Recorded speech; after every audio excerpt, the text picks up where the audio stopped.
My name is Mary Summers, and I'm the Regional Preparedness Manager for the Kentucky Region American Red Cross.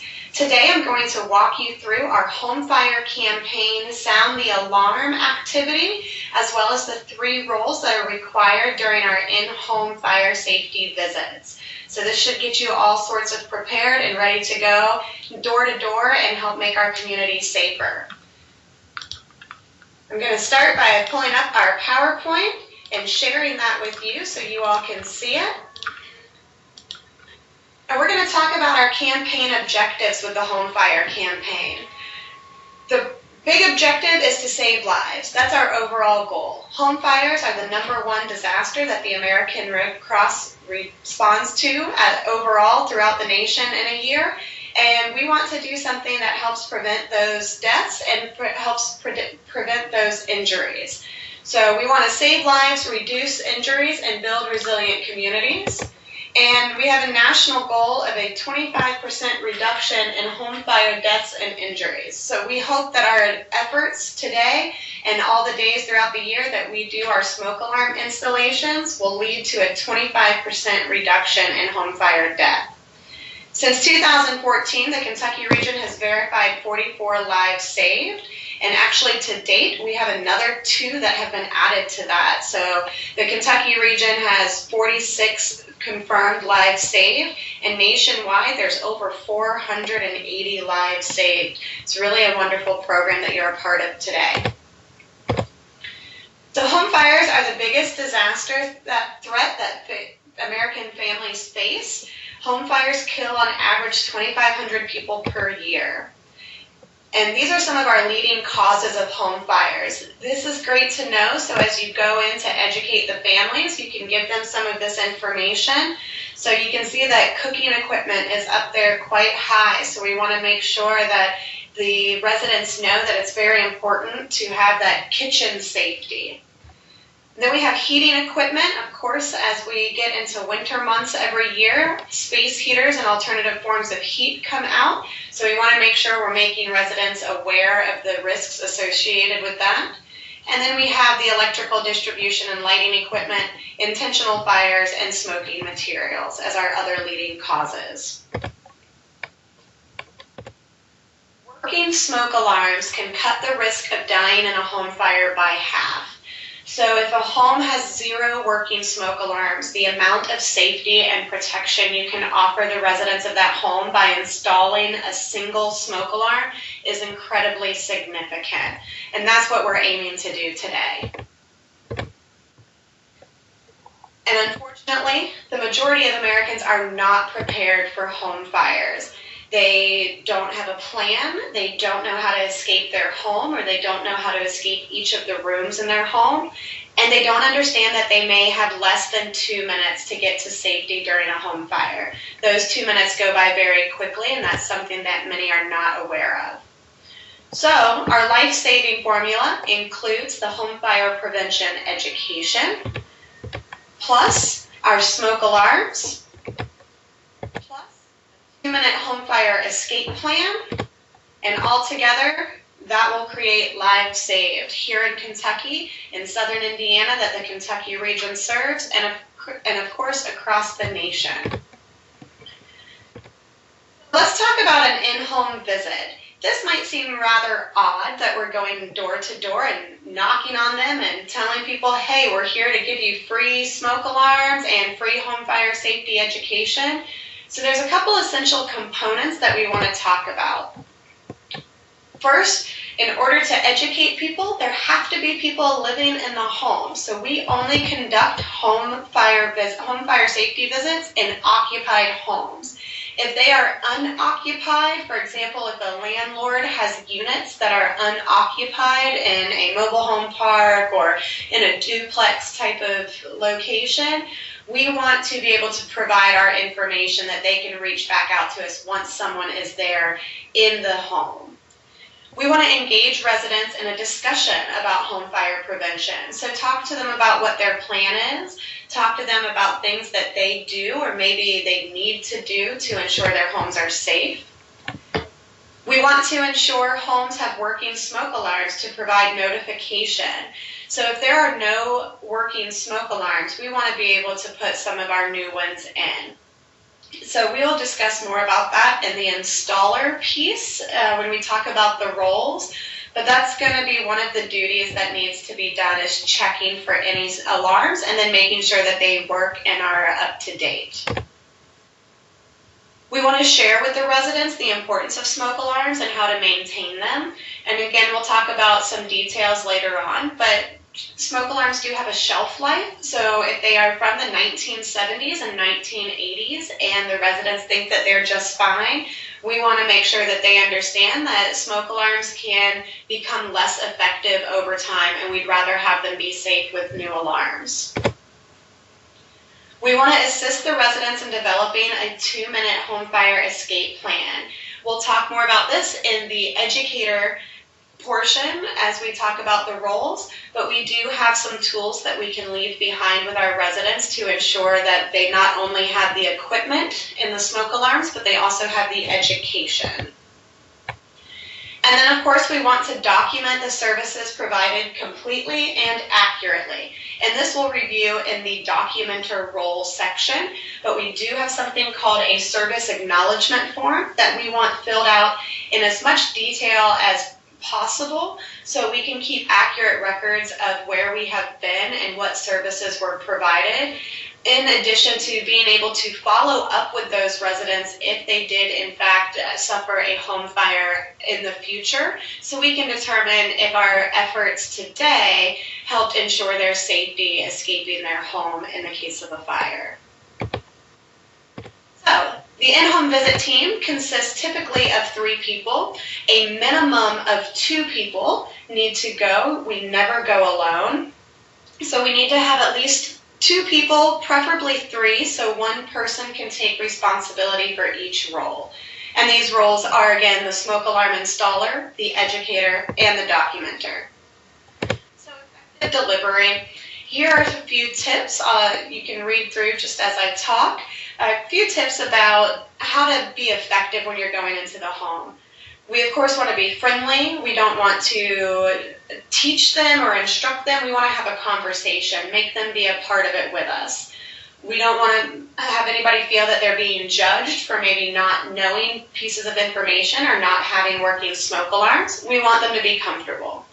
And then, of course, we want the message to the person to be for them and for their home.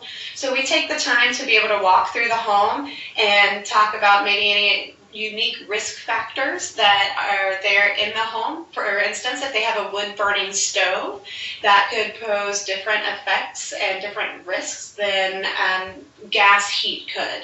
So just trying to make sure that we take the time to individualize our in-home safety visits and make the residents feel comfortable, then we're going to be more effective in our delivery. And of course, last but not least, certainly, is building confidence. We want them to know that this is something they're able to have some control over, and by being prepared and taking these steps now, they will have the knowledge and the skills in the future if they were to need them. Okay, so let's go to our smoke alarm installer. I'm going to bounce over to myself again. I hope you can see me. We'll do a stop share real quick. So I hope you can see me again now. For our installer, what we're going to do is talk about a few different pieces of equipment that you might need. So we do give you a drill to use. They should be charged. Most of them also have a dual tip bit in them. So whether it's Phillips head or flat tip, it's a dual tip. And then of course we have our smoke alarms. So these are 10-year lithium-ion battery smoke alarms. They have an internal battery that does not need to be changed or replaced every 6 months. There's a test and a hush button on them. And this box is a really great tool to leave behind with the residents. So after you do the installation, you can leave this box with the residents so they have all the information in there as well. Something else that we provide are drywall screws. So in the box there are screws and anchors, but they're not the quickest and they're a little bit harder. They, involve drilling and then putting the screw in. So we provide drywall screws to use for ease. And that way you can go straight into the wall and get everything hooked up. We'll talk a little bit more about the where and the how to install as we go through this module. So we're going to go back to sharing our PowerPoint and we'll get going with the smoke alarm installer. So some of the roles and responsibilities are making sure that the home has working smoke alarms by completing the smoke alarm needs assessment with the resident and installing up to 3 Red Cross provided smoke alarms as need warrants. So we have homes that are big, we have homes that are small. We want to try to stick to an average of 2.5 alarms per home. Please don't cut any of the alarms in half. They are not effective at all if you do that. So what we want to do is use our best judgment to put in the number of smoke alarms that's going to best protect the home. And then, of course, we want to show the residents how to test the alarm, how to hush the alarm, and making sure that they understand that they do need to test those at least every 6 months and to make sure that they stay up to date and maintained. So you'll also want to, if you are the smoke alarm installer, keep track of all your smoke alarm supplies. So don't lose your drill, don't leave it in someone's home. Make sure whatever goes in comes out. And you'll want to report the number of pre-existing smoke alarms in the home to your documenter. And you want to tell them how many of those pre-existing smoke alarms work and then how many alarms were installed or replaced to the documenter as well, who will be filling out the service acknowledgement form. We do typically have 9-volt batteries that can be used as replacements. However, we really like to encourage residents to just replace their entire alarm if they're using 9 volts to avoid the need and the risk of the batteries going dead and then leaving them unprotected. Smoke alarm needs assessment. Basically, ask a resident to guide you through their house, identify any of the smoke alarms that are there, test them, check for the date on them. We want them to be less than 10 years old. So if they are nearing that 10-year mark, if they are 7, 8, 9, 10 years old or older, we'd like to replace those to ensure the residents have protection for at least another 10 years. We want to make sure that we look in the areas where people are most commonly, especially living and sleeping areas. Check to see if there is a basement with a living or sleeping area as well as an upstairs. You want to identify and test all of the existing smoke alarms and again report that information to your documenter. Then based on the house and what those needs would be because of having enough working smoke alarms, maybe you have 7 working smoke alarms but they're all outdated. You want to work on replacing those and getting some of those new ones in. Again, trying to stay around that 3 number. We want to provide as much protection to as many people as we can. So determine the needs and the priority placements and use those priority placements to put the new alarms in. So here are some policies. Again, your best judgment is to be used while doing this. So no more than 3 Red Cross provided smoke alarms should be installed per home. There are situations where that is not efficient to only install 3, so we may want to install a 4th. Please just document those needs and the reasons behind that in the additional notes section of the service acknowledgement form. For hardwired smoke alarms, we do not remove them. We want to test and make sure they are working. And if we can replace a backup battery, we can do that. And if the hardwire alarm is not working, we want to install a new 10-year battery, or 10-year lithium-ion battery alarm that we provide, the Red Cross provided alarm. So do not take out hardwired alarms, do not mess with the wires. It can cause electrical issues in the home. We are not expecting anyone to be an electrician. We simply want the residents to know that even though they're hardwired, they may need additional alarms to ensure their safety. Do not leave new smoke alarms with the residents. So we have to install these smoke alarms. Even if they promise you, they pinky promise you that they'll install them later, we are to install them and make sure that they are working in the home. So if a resident asks to leave them, you can provide them with a phone number or a way to contact your local Red Cross so they can make an appointment that's convenient for them, but we cannot leave uninstalled alarms in the home. There are a few places where we do not want to install alarms to avoid the nuisance ones. Many times we get asked to install an alarm in a kitchen, and we don't want to do that because those smoke alarms go off frequently due to, minor kitchen, burns on the stove. If you're cooking bacon or maybe you burn toast, it can make that alarm go off, and it can become a nuisance, and it can desensitize residents to the emergent need of getting out of the home if there were a fire. So we don't want to do that. So we don't install them in the kitchen. We do not install them in bathrooms, garages, or in unoccupied attics or crawl spaces. We don't put them in the garages because, again, that steam and automobile exhaust can result in nuisance alarms. And we want to make sure at a minimum they're 10 feet from cooking appliances. So keeping them outside of the kitchen in a common area is a better tactic than putting them inside the kitchen where they'll become a nuisance. So where can we install smoke alarms?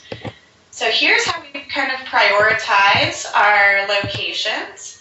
So at a minimum, ensure that there is a working smoke alarm on every level of the home, including the basement, unless it is it's a crawl space or an unoccupied attic, like an attic only used for storage.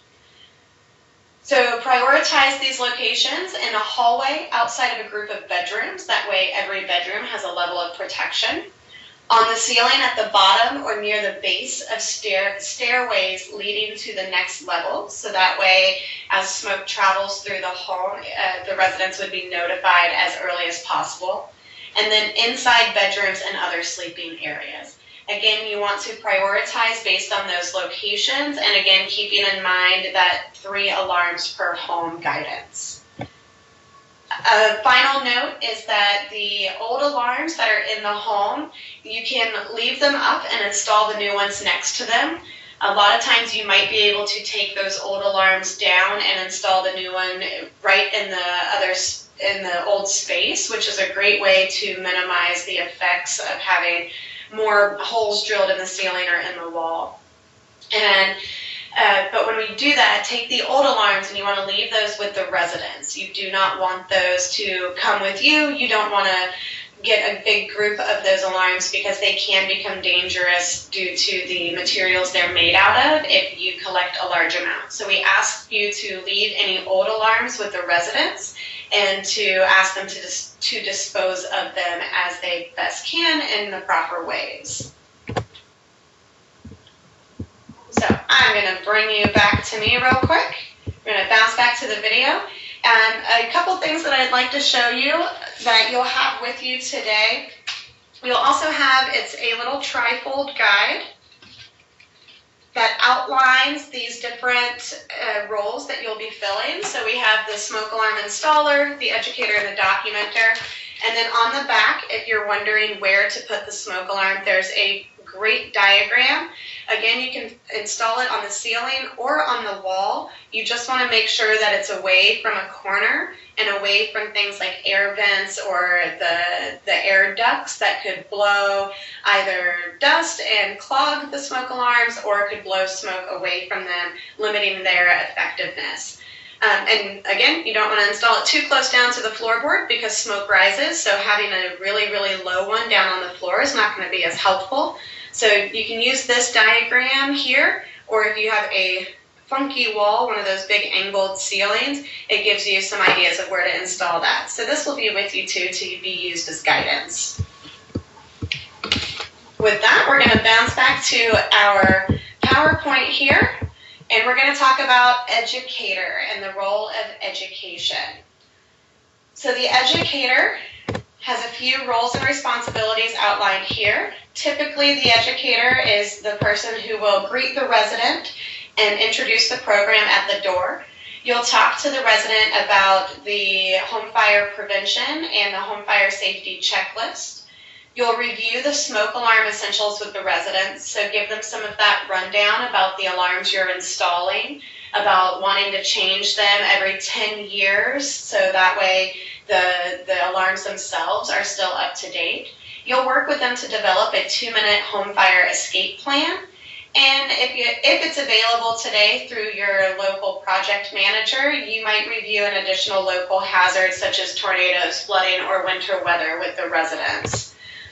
And then, of course, everything has to be reported to the documenter. They are going to be keeping track of everything done in the home. So both the educator and the installer needs to ensure that the information they learn gets to the documenter before leaving the home to ensure accuracy.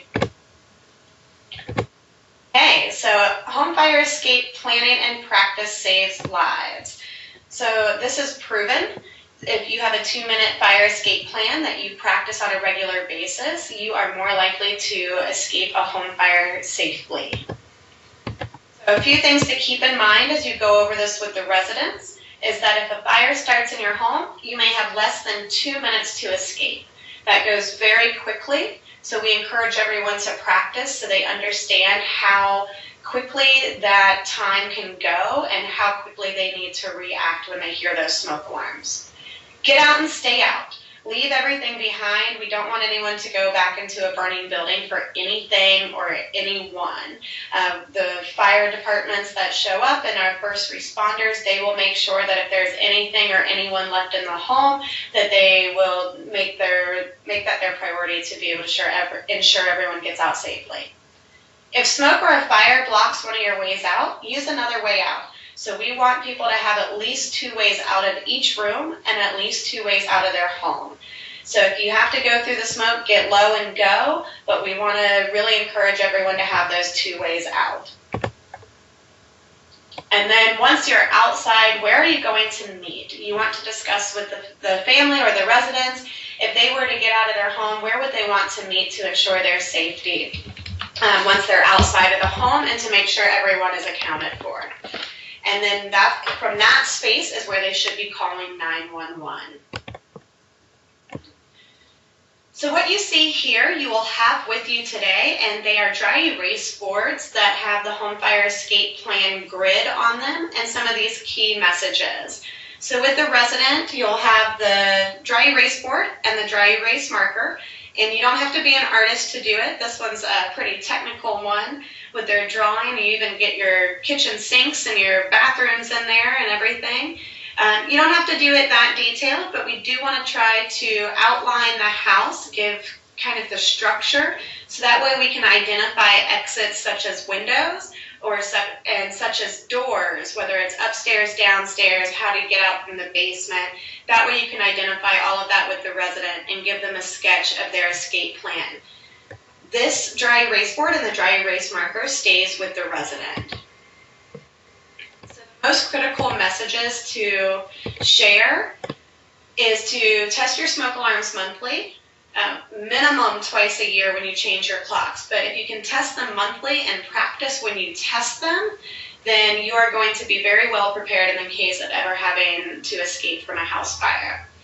So when you test your smoke alarms, practice the 2-minute home fire escape drill. Make sure that everyone knows the plan and make sure everyone is able to get out in less than 2 minutes.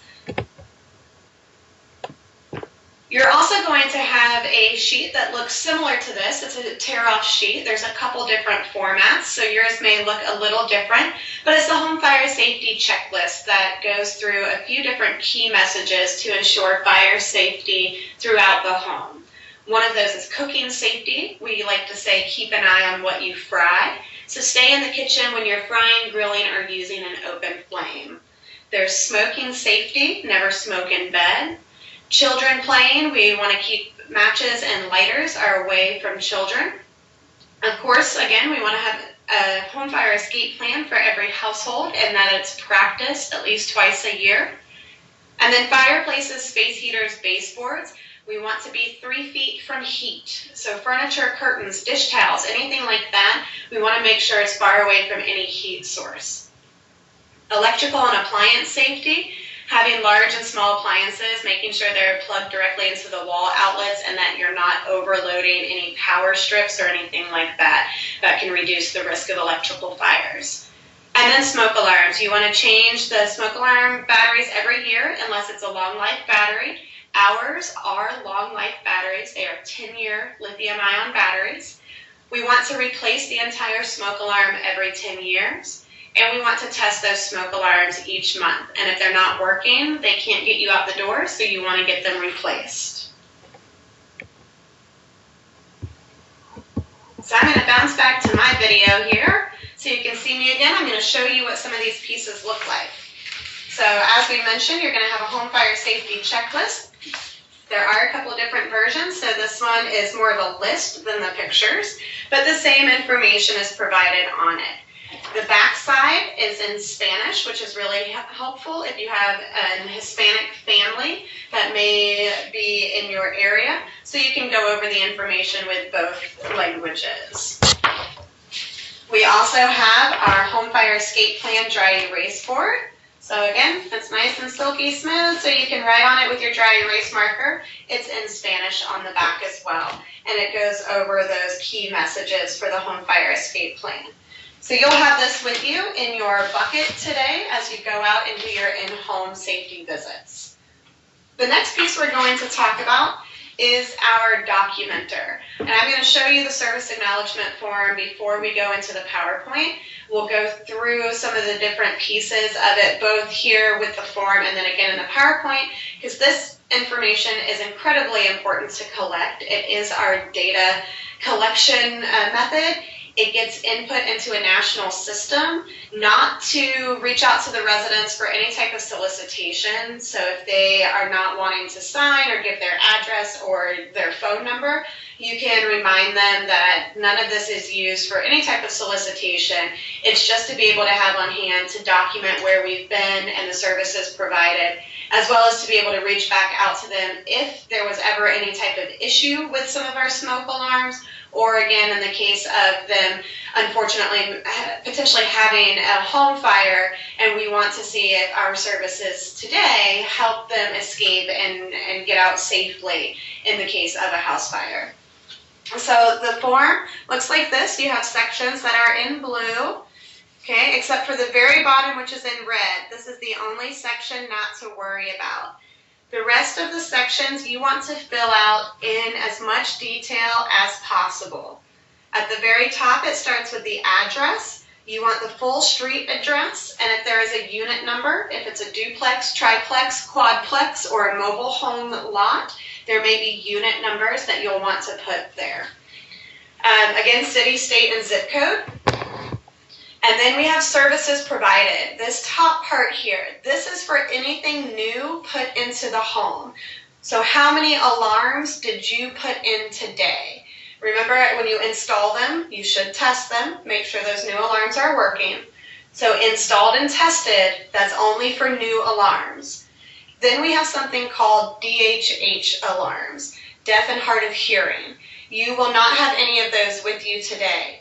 But if the resident requests one, we'll do a couple little things to make sure that we can get those to the resident. You can leave a note down here saying that they'd like to request one, or you could write they requested one up here as well. Our teams will follow back up. We'll make that request to our national counterparts, and they'll work on getting us that specialized equipment. And then there's a place for batteries replaced as well. Again, we don't do too many of those, but you should have some 9-volt batteries available with you or with your project lead. So if necessary, we can do those, but we aim to provide the new smoke alarms. This section here is where you document the education you provide. Did the residents create a fire escape plan? Did they review a home fire safety checklist? Yes and yes. We want to do that in every home unless there's an extenuating circumstance. The last one is, did the residents learn about a local hazard? If your project manager today gives you additional information for the residents, such as tornado safety, flooding safety, winter weather safety, that's where you could circle yes and describe what hazard that is today. Otherwise, circle no, and that's perfectly fine. This middle section here, it is a description of acknowledgement from the resident. So the resident is acknowledging that we were here and that we did what we said we did on this form. And then also takes accountability of maintaining and upkeeping the alarms. So this is our liability release as well. We need the resident to print and sign and date. And then we need you, your documenter on your team, to print and sign and date. The last sections here at the bottom are for the initial assessment in the home and for any partner reporting. So the initial assessments in the home here, these are questions regarding how many people live in the home. Please remember they have to be occupied units, so the minimum number that should be entered there is 1. And then information about those residents. How many are over 65? How many are youth under the age of 17? How many are disabled or have access and functional needs? And if there are any military veterans or military family members that reside in the home. So we like to do this to make sure that we're reaching our vulnerable populations and to get an idea of the communities that we are reaching and what those residences look like.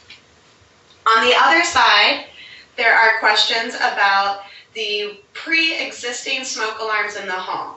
So if there are existing alarms in the home, we should be testing each of those and determining if they work. So the first line is how many alarms are there?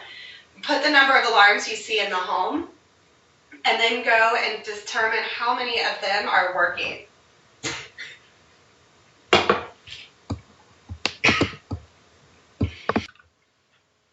So once you determine how many smoke alarms there are and how many are working, that's going to help you determine how many new smoke alarms need to be put in.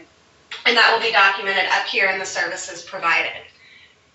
Today, if you're with a partner organization, a local partner such as a bank or a business or another nonprofit group, please document the name of the group that you're with here and the local partner. And then at the very bottom, this is for the client contact information. The more the better, but we hope to at least get the phone number so we can again reach back out to them. A phone number is usually the best way, but there's also options for email addresses and other phone numbers. So let's go over to our PowerPoint and we will go through the information on it about the documenter role. So here are some of the roles and responsibilities, making sure that all the forms are completed fully and accurately. And make sure to keep them. We don't want to lose any of them midday. We want to make sure that you can keep them all safely until you can hand them off to your project leader today. We want to make sure that you are also assisting your smoke alarm installer if they need any help holding the ladder, handing tools to them, making sure that they are keeping track of all the smoke alarms and the tools and the equipment. So here's a close-up of the form that I just showed you from the clipboard. Your service acknowledgement form. We talked about the home address, the services provided, and the fire safety education pieces. So please make sure that you remember that services provided are things that you are doing in the home today. It's not things that you found in the home that were pre-existing. That's towards the bottom. This form is really important. It's the sole source for our digital data entry, and it's the only physical record of service delivery we have. The data used can be used to verify potential lives saved, so it's really important we have accurate records.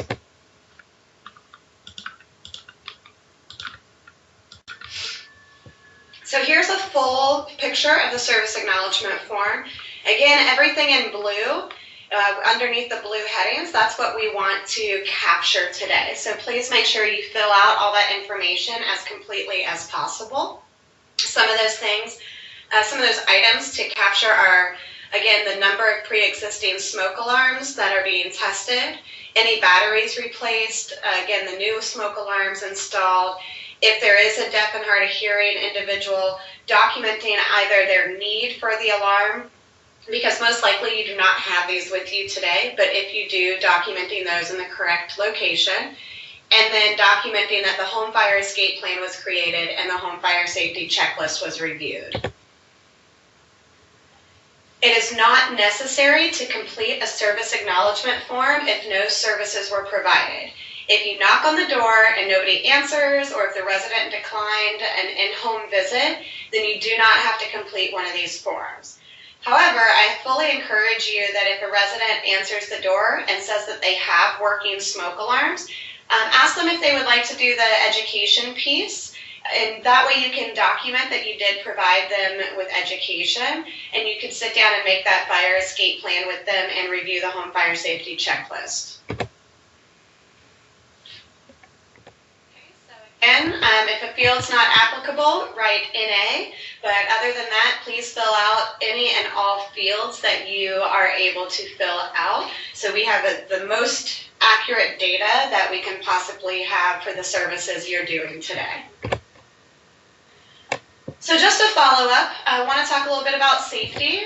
Your safety is of our highest priority. We can't do this without you, and we're committed to ensuring that the residents, the volunteers, and any program staff are always safe when we do program delivery. So we care about you, and we want you just to have a couple pieces of information, some tips and tricks of the safety for your safety during these visits. So please follow all of the safety protocols that's over here that are popping up here, or any additional ones that your local leadership tells you today with your event lead. So complete all the general and role-specific video or in-person training. So that's what we're doing today, is having our in-person training module, so that way you know what to expect and know what to do. We want you to have a fully charged cell phone or other communication device. And then please make sure that you have a phone number for someone that is your project lead today, or one of your project leads today, to ensure that you're able to reach someone if you need to. And then please make sure that you familiarize yourself with the assigned route or neighborhood you're going to be in, so that way you have an idea of where you're going before you get there. So please follow your route and stay in the area that your project lead has assigned you, and communicate any changes to them as they are needed. So while you're in the home, we want you to make sure you're alert and observant. Always stay with your team. Don't go into a home by yourself, but also as you're in the home, try to move as a team together so no one person is left alone. Use your common sense and good judgment. We have a code phrase that we like to use. We say, let's ask Clara. So if you feel unsafe, or you see something, smell something, hear something that makes you uncomfortable, you can turn to your team members and say, I think we should go ask Clara. Let's ask Clara about this. And that is code to them to say, hey, there's something that makes me feel unsafe and we should exit the home as quickly as possible. If homes have no trespassing or no soliciting signs, you can stay away from those. We want to honor those residents' wishes. So please stay away from any homes with no trespassing or no soliciting. And do not go to a home or to a property if you don't feel safe. If there's something, again, from the outside before you get in and you don't feel safe, please do not pursue that home visit. And leave the property immediately if you're asked to do so. If something happens and the resident asks you to leave immediately, please do so. Many people will have animals. There's big dogs, small dogs, cats, birds. I've seen bunnies and I've seen snakes. So there's lots of different animals, so please be aware. You can ask the homeowner if they can put their pet into a separate room, so that way you don't have to worry, but please just be aware and be cautious around any animals. Don't leave any information in a mailbox. We're not to be opening their mailboxes and putting in our flyers. Again, stay with your in-home visit team. And before entering a home, always make sure it's an adult who welcomes you into the home. Don't ask a child to let you in and then go get their parent. Please stay on the front porch or on the front step before going into the home. Wait for an adult to ask you in. Remain friendly, calm, polite, and respectful. And you are a guest in someone's home. We're offering them a service, but we are a guest. If you feel unsafe, make sure the entire in-home visit team leaves together, and you can document why you feel unsafe or talk to your project leader today. If you feel that you're in danger, call 911. Do not use the restroom in people's homes, and do not take gifts, money, food, or drinks that may be offered to you. You can take pictures, but you need to ask permission and also need to have a signed photo release for the resident if that is what you are wanting to do, and you can talk to your project lead about having those signed photo releases.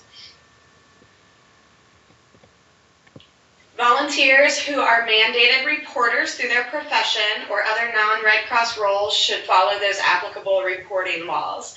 So if you are a mandated reporter, you know who you are. If you don't know what that means, then you most likely are not a mandated reporter.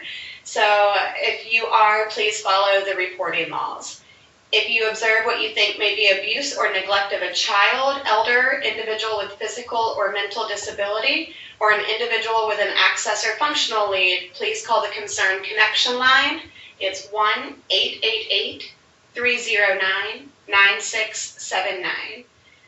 So there may be additional requirements for reporting. Please talk to your project leader today if you have additional questions. All right, so I'm going to bring you back to me. So that is your in-home fire safety visit training. Again, you have your 3 roles, your documenter, your educator, and your installer. I hope that this was helpful, and if you have any questions, please talk to your project lead.